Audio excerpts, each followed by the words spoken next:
Hello guys, welcome back to another video. This is part 2 of where we left off. In this part we are going to add a visual alert that will appear if a player speaks way too loud. Now I've linked down below a UI, a model that you need to download. This is basically the latest version that you'll need to accomplish and finish this tutorial. So you want to go into model or inventory and then find it in there, and then once you have it you can either drag it or you can just set the parent like that. Now you see a bunch of things appear. You see this appeared and then the voice appeared. If you haven't watched the first part, it is crucial that you watch it so that you can also complete this tutorial. Let's get started with the coding. So, some of this, or most of the coding we're gonna do, will be linked in the description, because it's just TweenService and it's not very fun to do. So I'm gonna skip the boring parts and let y'all copy and paste that. I'm gonna just briefly explain the. Actually, I'm gonna do that later. So let's just get started. The first thing that we are going to add, right below here, remove decimal, is gonna be called visual alert.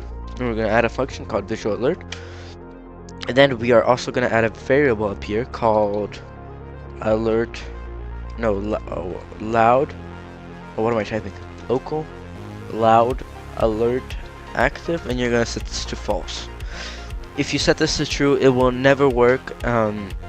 So it's also like an option, so that if you don't want this enabled, you can just remove this and change it to true, because then it will never appear.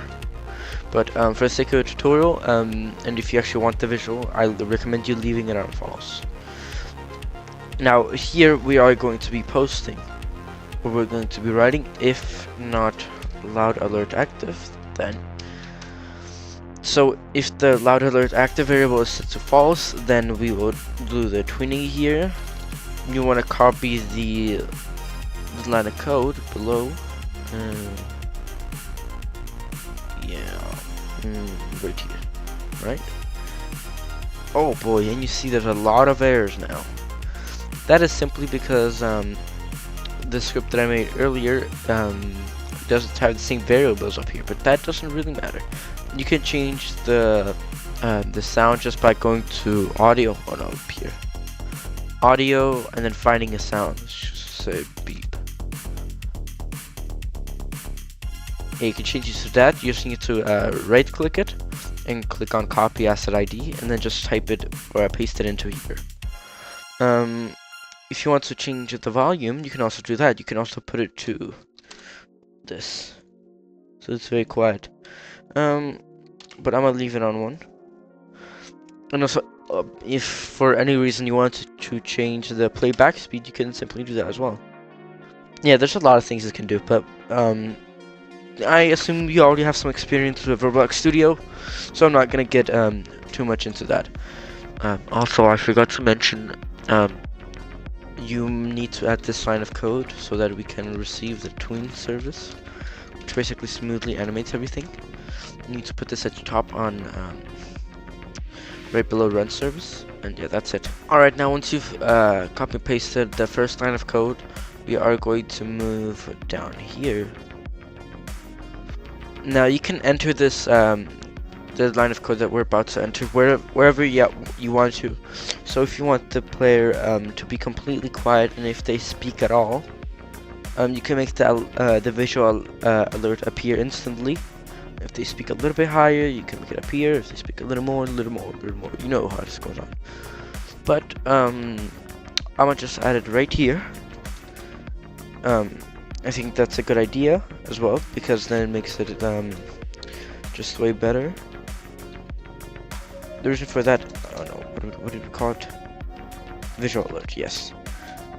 The reason for that, I think, for a horror game, I think this would be perfectly fine and very good to use, or implement right here. And yeah, that should be it pretty much.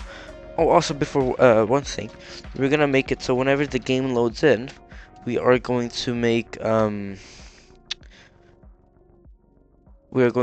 the game render, well, move the UI somewhere else. That way we don't see it whenever you join the game. You can simply do that by copying what you've pasted up here without the visual sound play. Without that, I'm gonna enter that right here, and you're also gonna want to enter this right here. And also you can change the update frequency to whatever you want to. Update frequency.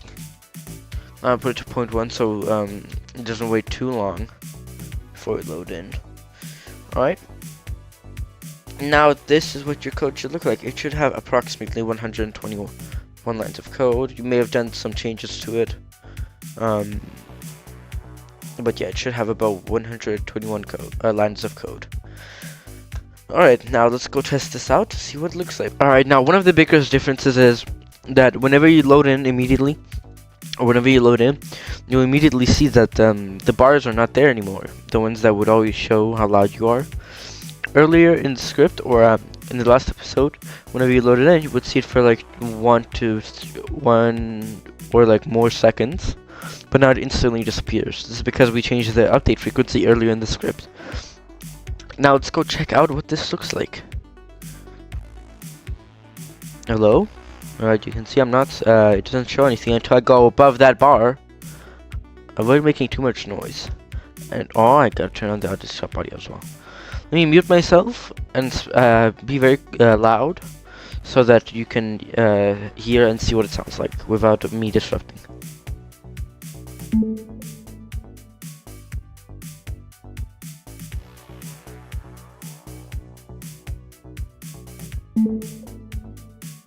Alright, you see at one point it didn't show anything at all when I was above the red bar, and that's because there's a cooldown, so people can't abuse it, because it would also remove the realistic feeling in the gameplay. So I've added a cooldown which you can change to your likings. And yeah, that's pretty much it. It was a very simple tutorial, and I hope you guys enjoyed. See ya!